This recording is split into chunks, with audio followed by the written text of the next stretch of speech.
hijau laut dan soninya begitu menyenangkan jiwa. Banyak pujian dan kekaguman budaya dan alammu. Kamu dan aku sama-sama cinta, cinta padamu Papuaku. Tiada yang lebih membanggakan jiwa, tiada yang lebih membanggakan jiwa, hanyalah Papuaku. Senyuman tulus dan penuh cinta, sungguh begitu sanubari. Oh, banyak pujian dan kekaguman hanyalah untuk Papuaku. Kita harumkan Indonesia. Dari Papua ini masuk dan imigrasi dan sebagainya. Nah, pasar disiapkan di sini supaya mereka bernegara. Berapa jauh pasar dari sini? Kalian tidak jauh dari. Jadi kurang lebih kita ini di sini. Ini ada sekitar 10 km. Ada Mosul ini sampai Kasur juga. Ini ibu kota IKK, ibu kota kecamatannya di sini. Ini yang akan menjadi penunjang dari kegiatan. Nah, ke depan saya kira nanti sesuai dengan perkembangan kita akan siapkan daerah-daerah wisata yang akan menjadi pusat-pusat pertumbuhan. Ada wisata apa ya? Pantai alam ini, kemudian juga nanti sistem bersampahnya juga bisa dan mereka bisa hidup sehat dan bisa tumbuh dengan baik. Papua aku, Papua kamu.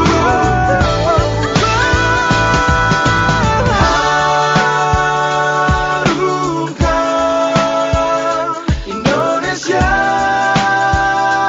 dari sini. Satukan tujuan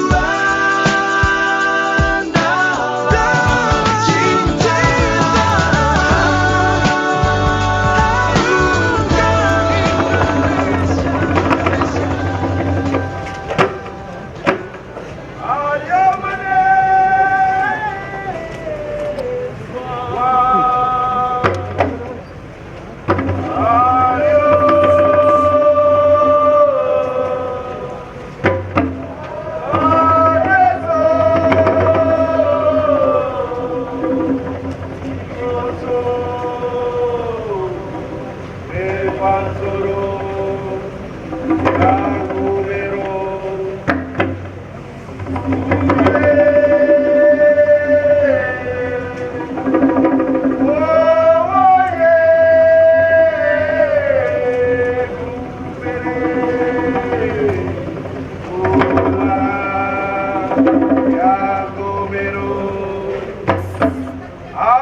Sekali lagi kita berikan sambutan yang meriah, tarian Bangpri.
Demikian persembahan tarian Papua untuk kita sekalian. Assalamualaikum warahmatullahi wabarakatuh. Om Swastiastu, Namo Buddhaya, Wanyambe. Yang terhormat Menteri Koordinator Politik, Hukum, dan Keamanan Republik Indonesia, Bapak Luhut Panjaitan, selamat datang di Tanah Papua, Pak. Yang terhormat Menteri Dalam Negeri Republik Indonesia, Bapak Cahyono Kumolo. Yang terhormat Menteri Pekerjaan Umum dan Perumahan Rakyat, dalam hal ini diwakili oleh Dirjen Cipta Karya, Bapak Andreas Suhono. Yang terhormat Kepala BIN, Badan Intelijen Negara. Yang terhormat Gubernur Papua, Bapak Lukas NMB. Yang kami hormati Forkompinda Provinsi Papua. Yang kami hormati Bupati-Bupati setanah Papua. Hadirin undangan yang kami muliakan, marilah bersama-sama kita panjatkan puji dan syukur kehadirat Tuhan Yang Maha Esa, karena pada kesempatan siang hari ini berkenan hadir di tempat ini dalam rangkaian acara groundbreaking Pos Lintas Batas Negara PLBN Terpadu SKOW pada hari ini 29 Maret 2016. Kita memulai seluruh rangkaian acara siang ini dengan menyanyikan lagu kebangsaan Indonesia Raya. Hadirin disilahkan berdiri.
Menyanyikan lagu Tanah Papua.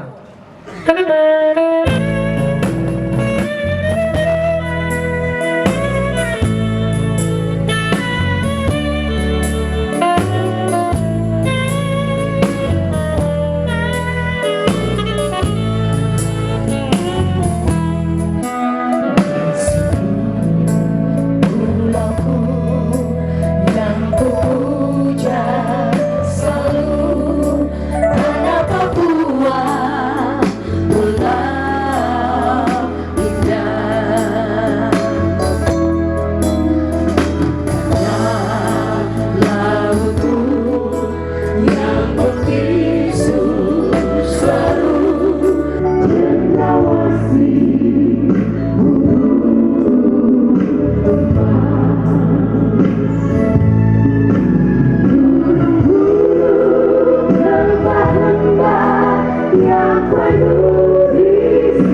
Bapa yang kami puji dan sembah di dalam nama Yesus Kristus, Tuhan sumber segala hikmat dan pengetahuan kepada kami. Segala puja dan puji dan syukur kami persembahkan kepadamu, karena kasih setia, anugerah dan penyertaan-Mu lah, maka kami ada dalam acara groundbreaking pos lintas batas negara dalam keadaan sehat dan sejahtera. Ya Allah yang Maha Kuasa, ke dalam tangan-Mu kami berdoa dan menyerahkan Bapak Menteri Koordinasi Politik, Hukum dan Keamanan, Bapak Menteri Dalam Negeri, Kepala Badan Intelijen Nasional, dan juga kekasih kami Bapak Dirjen Cipta Karya yang telah datang dan ada di tanah Papua ini berserta rombongan. Berkat yang dari Allah yang hidup Bapa di dalam nama Yesus Kristus turunlah dan menyatu di dalam tiap-tiap kehidupan kekasih-kekasih kami ini bersama keluarga-keluarga mereka yang ditinggalkan. Ya Allah, tak lupa pula kami berdoa bagi Bapak Gubernur Provinsi Papua dan seluruh forum koordinasi pimpinan daerah Provinsi Papua. Berkat daripada-Mu Tuhan menyatu dan ada dalam kehidupan kepemimpinan kekasih-kekasih kami ini, supaya tanah Papua menjadi berkat bagi bangsa dan negara Kesatuan Republik Indonesia. Ya Bapa, kami mohon kepadamu dari tengah acara ini, biarlah kasih dan anugerah-Mu hadir dan menguatkan semua kami, baik sebagai tamu undangan yang tak hamba sebutkan, maupun juga pendukung seluruh acara ini. Tuhan, Engkau sertai kami. Kepadamu ya Tuhan Allah, kami berdoa, memohon kasih dan anugerah-Mu pula bagi seluruh TNI Polri dalam tugas pengamanan dan seluruh tanggung jawab yang ada. Tak lupa pula kami berdoa bagi Badan Perbatasan Provinsi Papua dan seluruh pegawainya. Tuhan, Engkau memberkati tiap-tiap mereka dalam tanggung jawab ini. Tak lupa kami juga menempatkan kekasih-kekasih kami, tamu undangan dari Papua Nugini yang hadir bersama-sama dengan kami dan juga masyarakat yang ada di Kampung Utun ini. Ya Bapa, kami serahkan ke dalam tangan-Mu seluruh acara kami ini. Tak lupa pula akan segala hal yang telah tersedia. Berkat Tuhan turunlah atas semuanya ini. Akhirnya sayangilah kami semua ya Bapa. Ampuni kami dari segala salah dan dosa kami, sikap kelakuan dan tutur kata kami yang menyakiti hati Tuhan maupun sesama kami. Tuhan, ampuni kami agar kami layak di hadapan-Mu dalam melakukan tugas demi bangsa dan negara kami. Di dalam nama Yesus Kristus kami alaskan seluruh doa kami ini kepadamu Bapa di dalam kerajaan sorga. Amin. Selesai.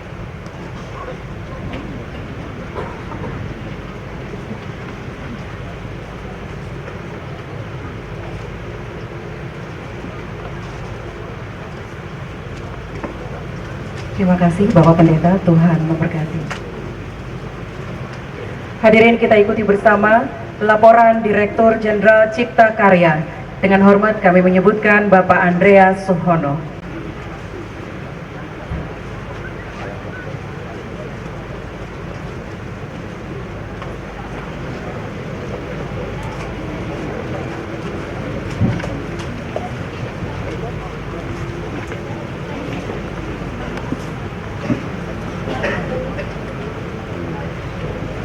Yang kami hormati Bapak Menteri Koordinator Bidang Politik, Hukum dan Keamanan, yang kami hormati Menteri Dalam Negeri selaku Kepala BNPB, yang kami hormati Kepala BIN, yang kami hormati juga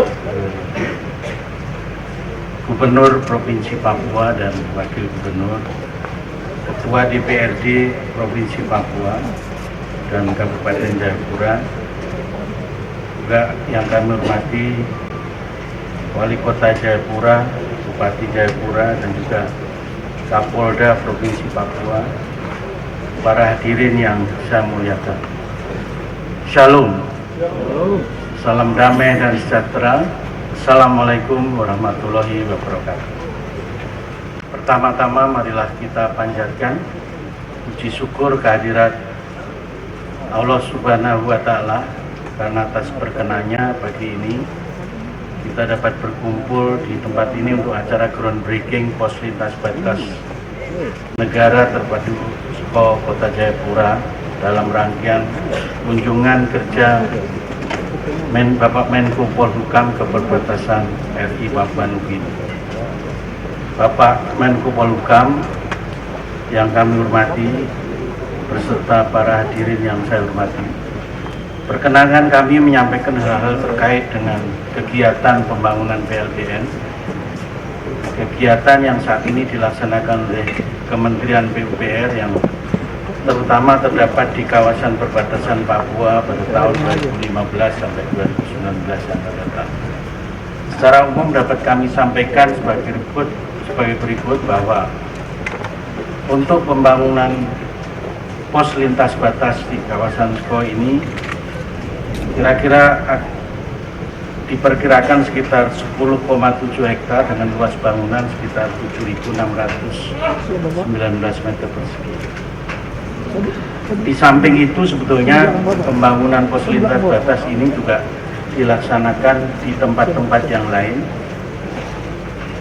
sesuai dengan instruksi Presiden nomor 6 tahun 2015 tentang percepatan pembangunan 7 pos lintas batas negara terpadu dan sarana prasarana penunjang di kawasan perbatasan.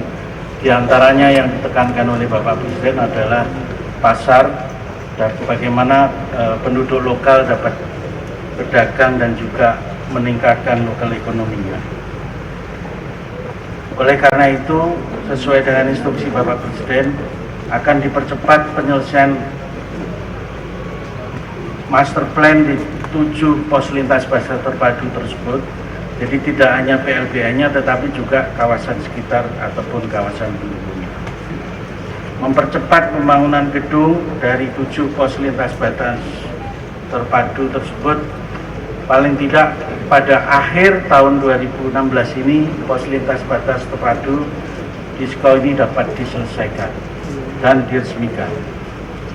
Di samping itu juga menyediakan sistem penyediaan air minum, penyihatan lingkungan permukiman, kebutuhan sarana dan prasarana penunjang lainnya, termasuk sistem sanitasi dan juga drainase, pengelolaan limbah dan persampahan. Bapak Menko Polhukam beserta rombongan dan hadirin yang saya muliakan, pada kesempatan ini perkenankan kami melaporkan kemajuan pekerjaan yang telah dicapai pada saat ini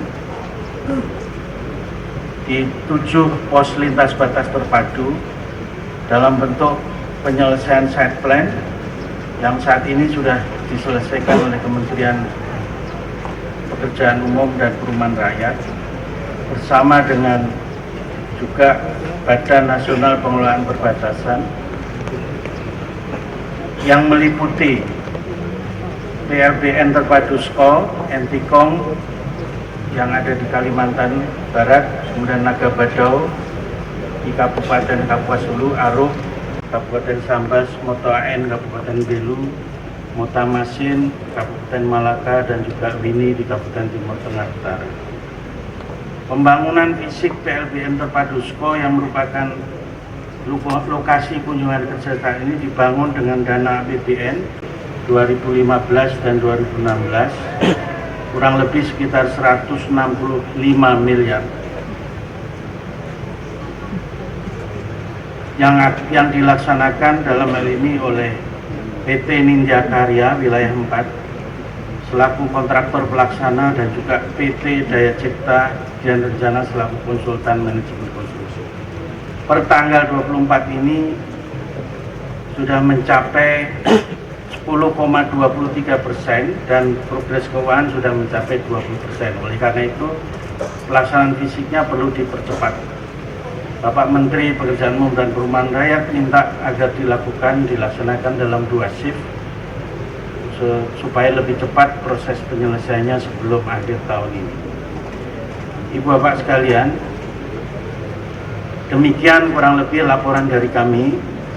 Mohon perkenan Bapak Menko Polhukam pada waktunya dapat memberikan sambutan sekaligus dilanjutkan dengan acara groundbreaking pos lintas batas negara BLN terpadu Kota Jayapura. Semoga Tuhan memberkati kita semua. Salam. Wassalamualaikum warahmatullahi wabarakatuh.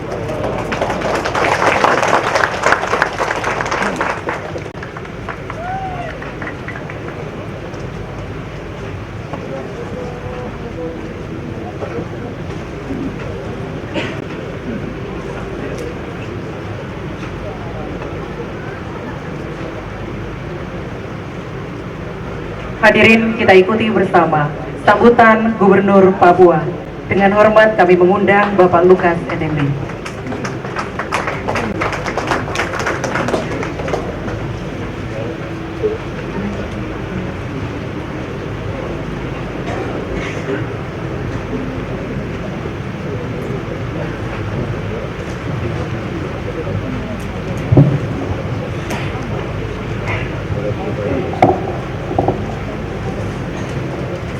Yang terhormat Menteri Koordinator Bidang Politik, Hukum dan Keamanan Indonesia, Bapak Menteri Dalam Negeri, Kepala Badan Intelijen Negara dan seluruh rombongan dari Jakarta, seluruh koordinasi pimpinan daerah Provinsi Papua, Bapak Direktur Cipta Karya Departemen Pekerjaan Umum dan Perumahan, Bapak Ibu yang saya hormati,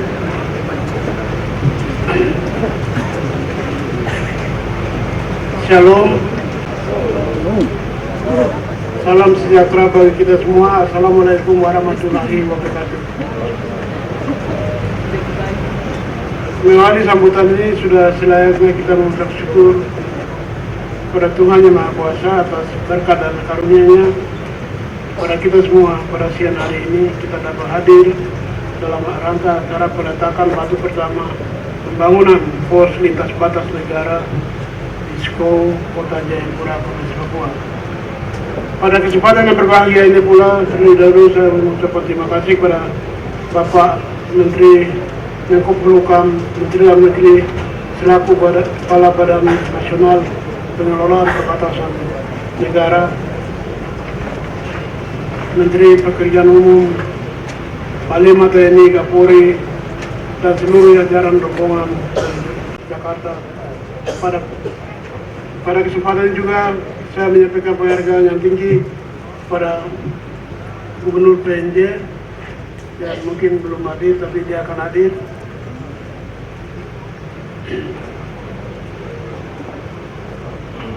Mr. Jerry, yang ini orang yang cukup baik dengan persahabat dengan kita. Dia terpilih kembali pada bulan yang lalu. Saya harap Duta Besar PNJ yang di Papua Nugini yang hadir, Konsul PNJ untuk Jayapura beserta rombongan dari negara tetangga yang menyempatkan diri di tengah-tengah kita semua saat ini, para bupati wali kota Provinsi Papua yang hadir, Musbida Provinsi Papua, dan seluruh rombongan, Bapak Menteri serta hadirin yang saya hormati. Saat ini kita berada pada tepat di ujung paling timur dari Nusantara kita. Ini adalah wilayah Negara Kesatuan Republik Indonesia, Muara Tami, Kota Jayapura, Provinsi Papua, dan berbatasan langsung dengan baik darat maupun laut dengan negara kita, Papua Nugini. Negara kita dan negara Papua Nugini dan berhadapan langsung dengan Lautan Pasifik. Kawasan perbatasan darat antara ini dan PNJ mulai dari wilayah utara dan Kota Jayapura sampai dengan wilayah selatan di Kabupaten Jayapura mempunyai panjang perbatasan kurang lebih 860 km persegi. Ditandai dengan 52 tugu pilar batas yang dibangun bersama oleh kedua negara. Kabupaten Kota Jayapura berada sepanjang perbatasan dari PNJ, terdiri dari Kota Jayapura, Kabupaten Kerom, Gunung Bintang, Bovendigul, dan Kabupaten Merauke. Dengan kondisi geografis kawasan perbatasan sulit, terpencil, terisolasi dengan adanya kondisi permasalahan ini, mengakibatkan pelayanan pemerintah kepada masyarakat sampai saat ini belum bisa maksimal karena masih terbatasnya aksesibilitas terhadap pelayanan transportasi, komunikasi, dan informasi. Secara khusus untuk pelayanan lintas batas, sepanjang perbatasan dari PNJ yang masih sangat rendah, mengakibatkan banyak aktivitas ilegal, baik orang maupun barang, seperti illegal fishing, penyelundupan narkoba, BBM, senjata, dan lain-lain. Untuk itulah sangat pentingnya pembangunan pos lintas batas antara negara sepanjang perbatasan. Salah satu permasalahan yang dihadapi dalam pembangunan kawasan perbatasan adalah adanya hak wilayah warga negara PNJ yang sebagian besar ada di sini, dan juga sebaliknya hak wilayah kita yang ada di PNJ. Untuk itu saya berharap kiranya pada Menko Polhukam kita punya masyarakat Papua yang sudah menyeberang 30-40 ribu orang di wilayah PNJ karena lintas batas, baik ilegal maupun ada yang pergi di tahun 65. Jumlah kita sekitar itu 30-40 ribu orang di wilayah PNJ. Bapak Menteri, hadirin yang saya hormati, pada kesempatan berbahagia ini saya ingin menyampaikan hasil perundingan RI dan PNJ terkait dengan pembangunan pos lintas batas ini. Untuk pertama kalinya pada tanggal 22 Juli tahun 96 bertempat di Gedung Sasana Kriya Kantor Penuh Provinsi Papua. Waktu itu kedua pemerintah mendiskusikan dalam parliamentary meeting on the establishment of border post between the Indonesia dan Papua New Guinea. Pembahasan ini sebagai tindak lanjut kesepakatan BLM tahun 96 di Proses Resmi dan Joint Border Committee ke-14 di Muroka PNJ tahun 96 yang merekomendasikan pembentukan Joint Working Group dan pembangunan pos lintas batas. Pada BLM RI PNJ ke-11 pada tanggal 3 sampai November 2097 di Madan PNJ, kedua delegasi saling menginformasikan rencana dan waktu pelaksanaan pembangunan visi border pos masing-masing negara. Kemudian pada tahun anggaran 2099 pos lintas batas Republik Indonesia berlokasi di Skou, Distrik Buaratami, Kota Jayapura mulai dibangun dengan sumber dana APBN. Kemudian dioperasikan mulai awal tahun 2000. Tahun anggaran 2006, kantor pos lintas batas ini telah mengalami renovasi dan tambahan sarana prasarana dan pelayanan lainnya. Pemerintah Provinsi Papua menyampaikan terima kasih yang sebesar-besarnya kepada Bapak Presiden dengan telah dijadikan kawasan batas Skou di Provinsi Papua sebagai lokasi prioritas pengembangan pos lintas batas negara atau BLN terpadu berdasarkan instruksi Presiden Republik Indonesia nomor 6 tahun 2012 tentang percepatan pembangunan 7 pos lintas batas negara terpadu sarana prasarana dan kawasan perbatasan. Tentu pembangunan BLN ini memiliki nilai strategis, yaitu antara mendukung pembangunan kawasan BLN terpadu lengkap dengan sarana prasarana untuk unsur pelayanan imigrasi, bea cukai, karantina, dan keamanan dan seterusnya. Dua, mendukung upaya pembangunan yang akuntabel dan penguatan sistem pemeriksaan dan pelayanan psikos.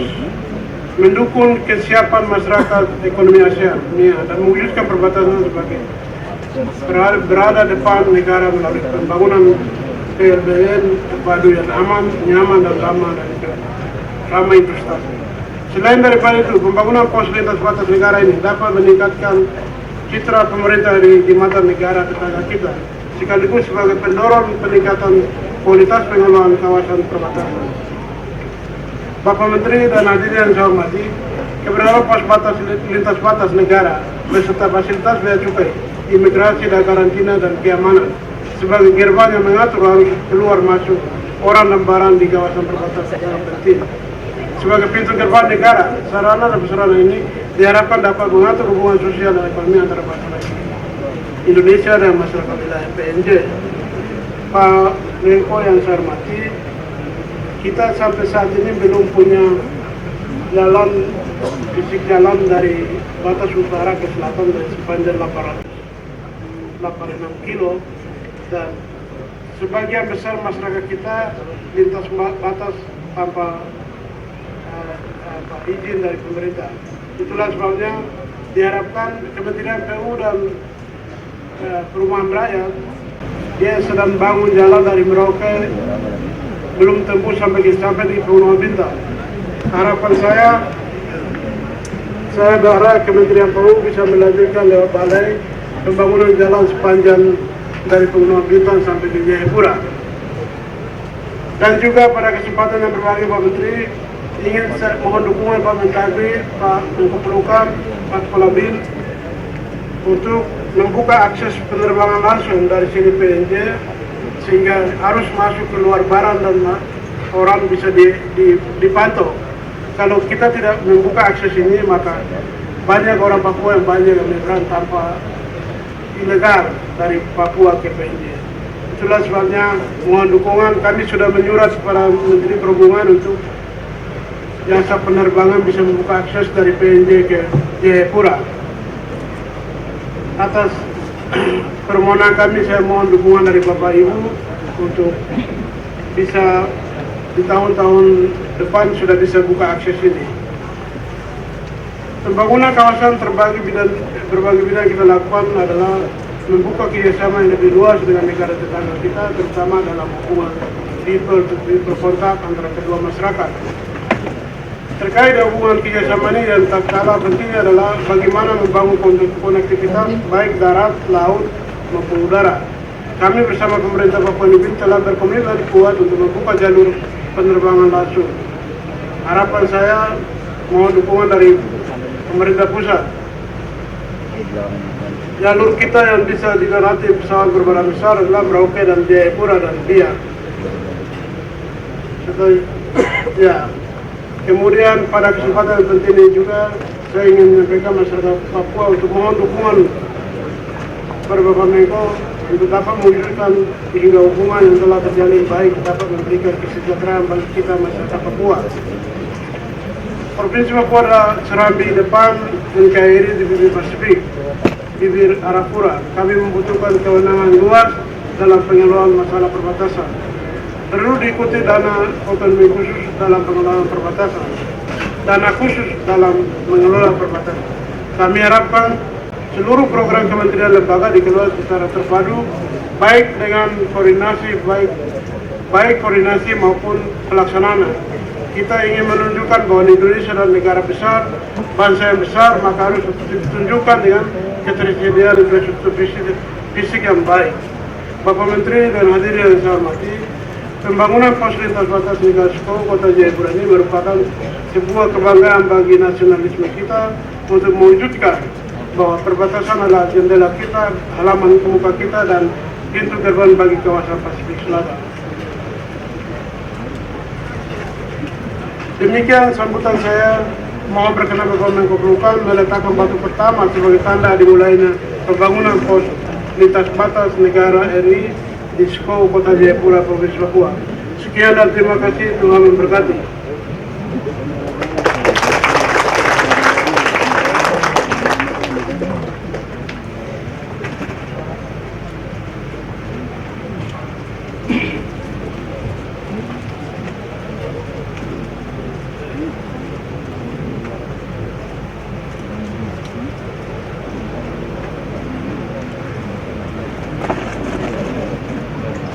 Hadirin, kita ikuti bersama arahan Menteri Koordinator Politik, Hukum, dan Keamanan Republik Indonesia yang terhormat Bapak Luhut Binsar Panjaitan.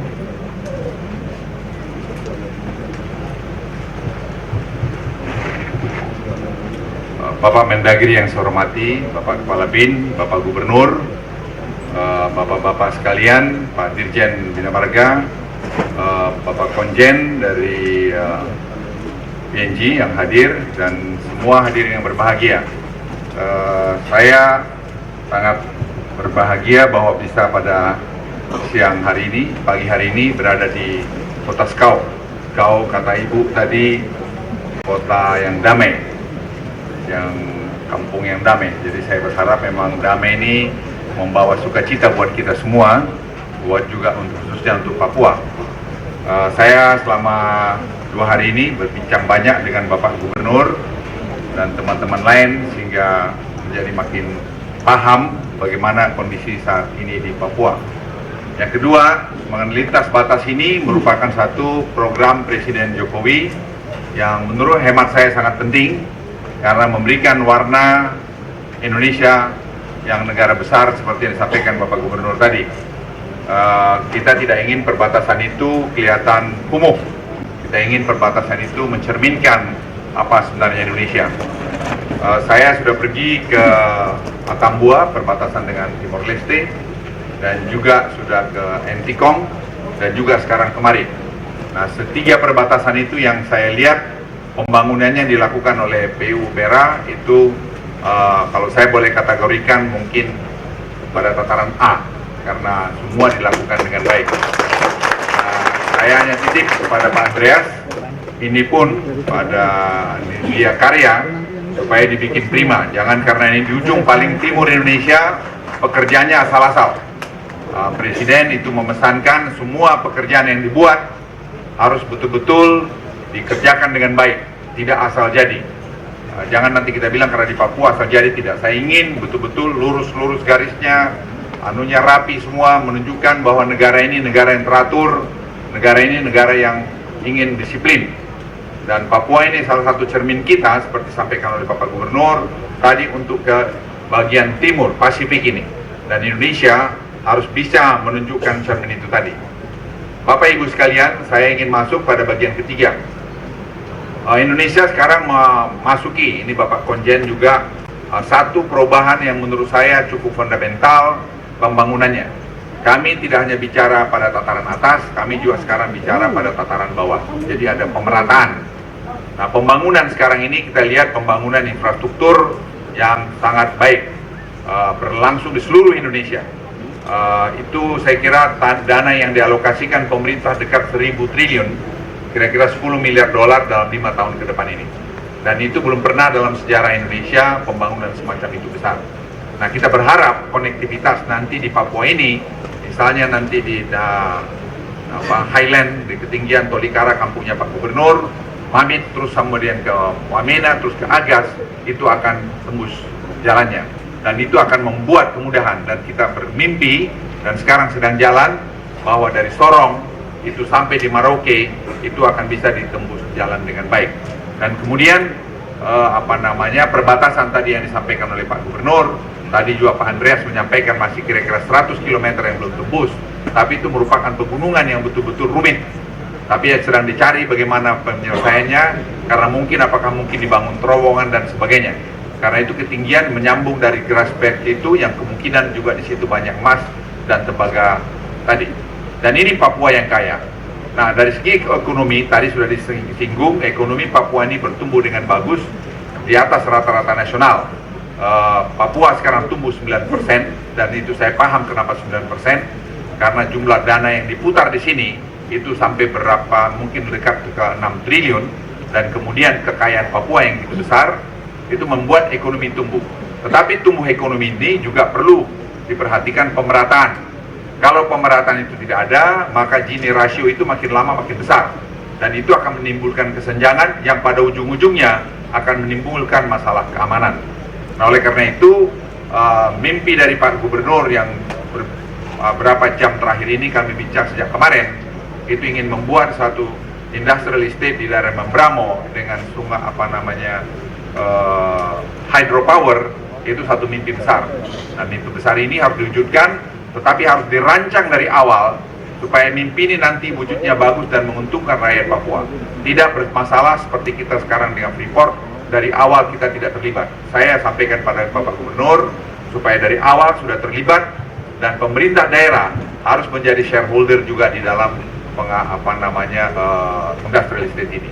Apa yang terjadi di sana? Yang terjadi Bapak Ibu sekalian, pembangunan smelter sehingga kita semua yang diproduksi di Papua ini di smelting di sana, tidak lagi dikirim keluar.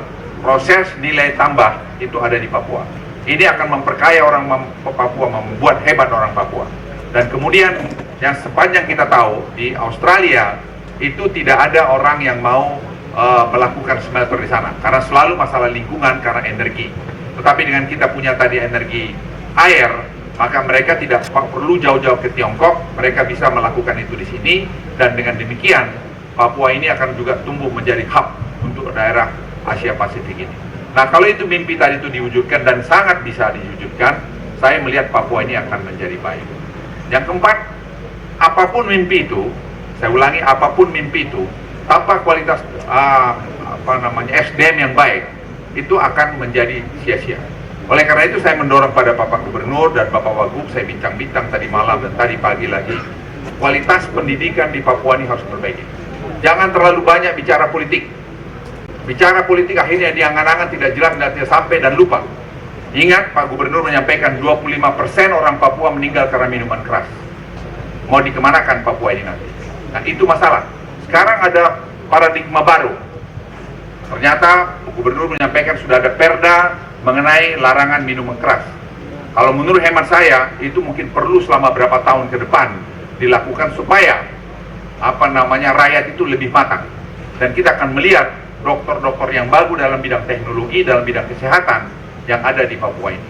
Narkoba menjadi isu sentral secara nasional, ya, secara nasional. Nah, ini harus diperhatikan dan itu kaitannya kepada HIV. Kalau Anda sudah kena HIV, sudah kena narkoba, Anda tidak jadi apa-apa lagi. Nah, Papua itu menjadi masalah serius. Tadi kami bincang dengan Pak Gubernur, itu harus jadi konsentrasi kita, fokus kita untuk kita selesaikan. Tidak fokus perang-perang saja. Perang-perang saja, bunuh-bunuh saja, potong orang, potong sana, HAM, segala macam. Tidak ada nilai tambah didapat orang Papua. Apa? Nilai tambah didapat orang Papua sebenarnya menurut saya tadi pendidikan. Sekali lagi pendidikan, kesehatan, dan menjadi tuan di tempatnya sendiri. Kita tidak ingin melihat Freeport itu tidak dipimpin oleh orang-orang Papua. Tetapi kalau hanya dengan ilmu yang seperti hanya perang-perang saja, tanpa knowledge yang bagus, tanpa hati yang bagus, tidak akan terjadi. Ini saran saya kepada Pak Gubernur. Kami bertukar pikiran sangat banyak sekali dan Pak Gubernur paham betul masalah ini. Mengenai yang terakhir juga saya ingin sampaikan, Presiden menyampaikan salam pada semua rakyat Papua. Beliau minta sampaikan, dan beliau menurut hemat saya itu orang yang punya hati, bekerja dengan hati dan bekerja dengan detail. Nah, ini penting. Nah, bekerja dengan detail. Oleh karena itu saya minta kita pun di Papua ini bekerja dengan detail. Karena jangan kalau sudah jabatan di sini lupa, pergi minum, pergi libur, pergi sana, pergi situ, lupa mengurus rakyatnya. Tidak ada masalah dana untuk Papua. Saya ulangi, tidak ada masalah dana untuk Papua. Untuk Pak Konjen tahu, pemerintah pusat itu sudah memberikan 200 triliun rupiah, lebih, hampir 20 billion dollars, itu selama 5 tahun terakhir ini. Tinggal sekarang penggunanya itu kita ingin fokus. Dan Pak Gubernur tadi malam, tadi pagi di mobil juga mengatakan, beliau ingin fokus pada pendidikan, beliau ingin fokus pada kesehatan, beliau ingin fokus pada ekonomi. Nah, oleh karena itu tadi pada Pak Andreas, pasar mama-mama itu betul-betul dikasihkan kepada orang-orang Papua supaya jangan terjadi kesenjangan. Kalau terjadi kesenjangan itu akan menimbulkan masalah. Nah, tapi tadi Pak Gubernur ingatin saya, orang Papua kalau dikasih dia jual lagi, ya kita larang, jangan dijual. Kita harus bikin peraturan supaya mama-mama itu. Nah, kita harus fasilitasi mereka dengan KUR, kredit usaha kecil rakyat tadi itu yang dana persentasenya juga kecil. Dan pengalaman yang ada sekarang, KUR itu non-performing loan-nya rendah, itu dekat 1%. Lebih banyak non-performing loan untuk loan yang besar. Oleh karena itu menurut saya Pak Gubernur, Pak Bupati, Wali Kota yang hadir di sini, itu betul-betul membantu rakyatnya tadi, membantu mama-mama tadi, itu warga negara Indonesia. Itu juga yang melahirkan orang-orang Papua. Itu harus difasilitasi supaya mereka bisa menjadi bagian daripada pembangunan ini. Menyangkut yang terakhir soal keamanan, menurut saya keamanan itu, saya percaya bahwa keamanan itu berkait erat dengan kesejahteraan.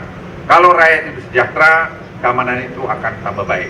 Kalau ada teman-teman di gunung sana yang masih ribut-ribut, saya kalau boleh tadi saya bincang juga sama Pak Lukas, ya sudah turun ke ke bawah. Mari kita sama-sama melakukan membangun Papua dengan baik.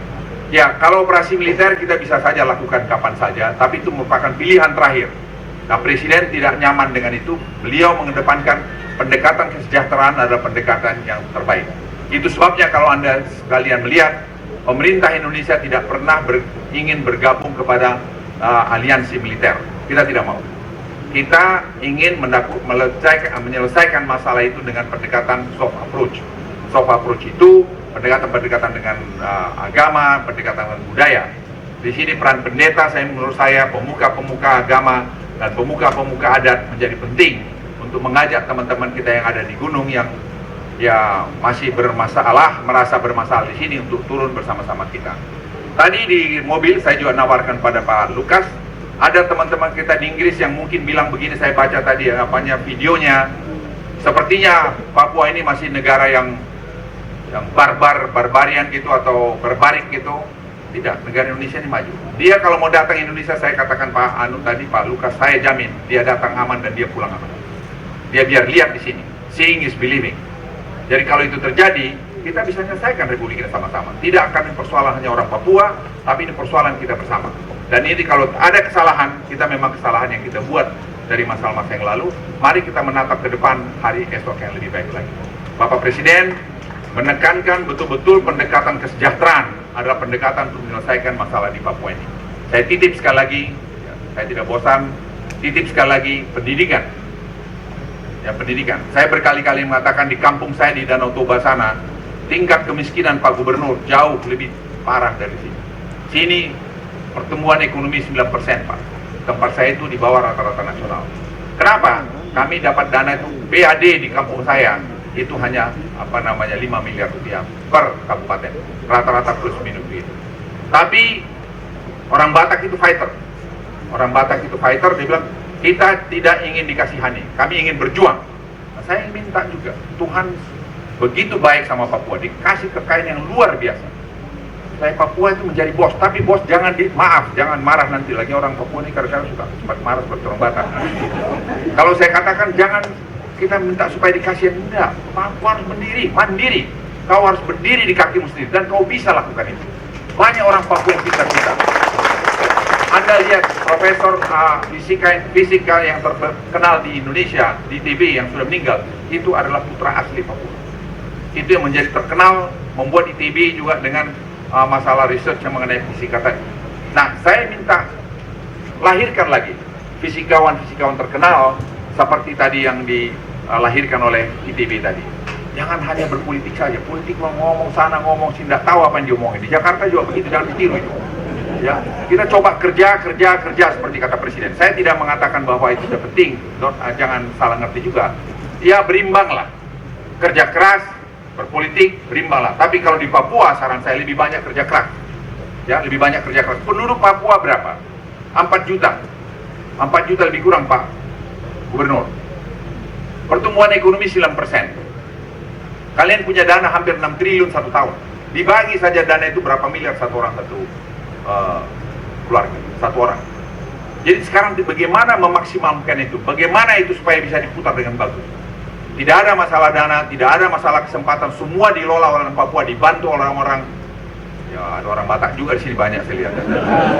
Itu bagaimana juga orang Jawa, ada juga orang ujung pandang supaya bisa bikin ini Papua ini lebih bagus. Kalau itu kita kerjakan bersama dalam satu teamwork yang bagus, saya percaya Papua dalam 10, 15, 20 tahun yang akan datang akan beda dengan sekarang ini.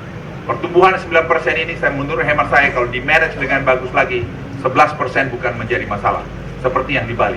Bali tahun lalu pertumbuhan ekonomi 11%, ujung pandang pertumbuhan 7,5%. Anda bisa bayangkan banyak provinsi-provinsi pertumbuhan ekonominya yang bagus. Ada yang rendah. Nah, oleh karena itu semua ini kalau bisa dilakukan dengan baik, saya yakin Papua akan hebat. Sekali lagi saya minta Papua, mari kita kerjasama. Jangan kita buang pikiran buruk sangka itu. Masalah HAM, kita akan selesaikan masalah HAM itu. Kalau salah, ya dihukum. Kita ingin gelar perkara itu. Saya tadi cerita sama Pak Gubernur, saya satu mobil, saya bilang saya sedih dengar Pak Teis.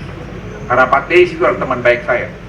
Waktu saya Menteri Perindustrian Perdagangan, saya pergi 2 kali ke luar negeri, saya ajak beliau.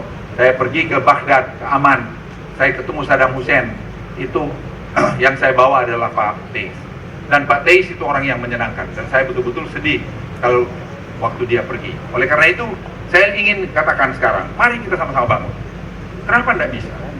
Apa yang tidak bisa? Kalau ada kurang-kurang, ya kita anukan kurang itu. Di mana tidak ada kurang? Di seluruh dunia ini ada kurang. Nah, dengan PNG saya kira hubungan kita bisa lebih bagus. Saya berharap nanti Pak Konjen bisa convey message ini ke Port Moresby. Kita betul-betul ingin bersahabat, ingin berkawan, dan kita ingin kerjasama dengan bagus. Kita ingin pasar nanti akan dibangun di baik. Makin banyak orang PNG datang kemari, katanya 65.000, mungkin setelah ini jadi bisa jadi 120.000. Dan orang-orang Indonesia yang ada di sana juga kalau mau kembali, mau ke situ juga buat kita tidak ada masalah.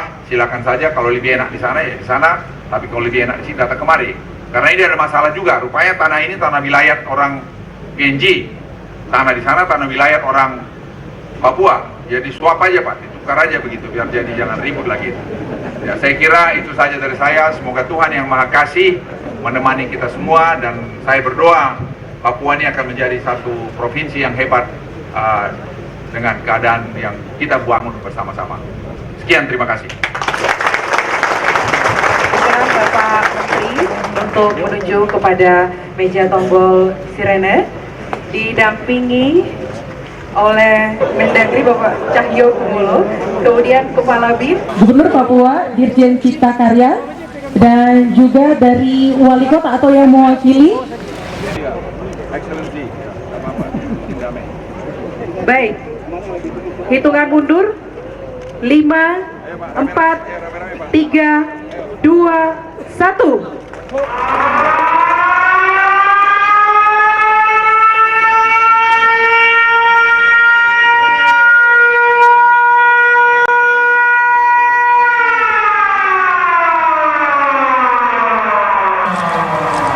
Baik, dilanjutkan dengan peninjauan lapangan groundbreaking PLBN.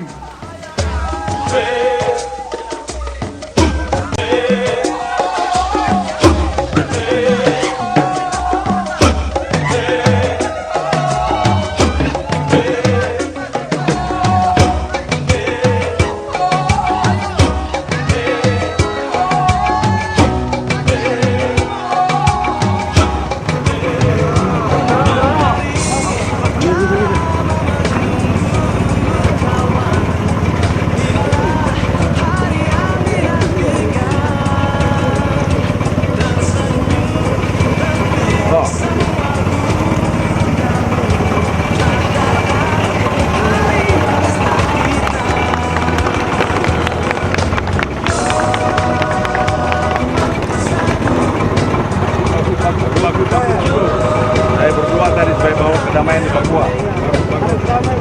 Ya.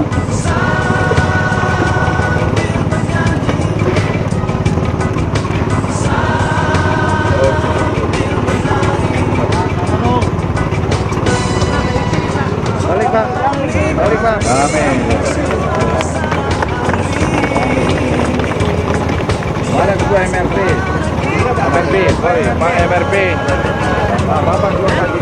Bapak kasih dua, Bapak kasih di surga. Damaian.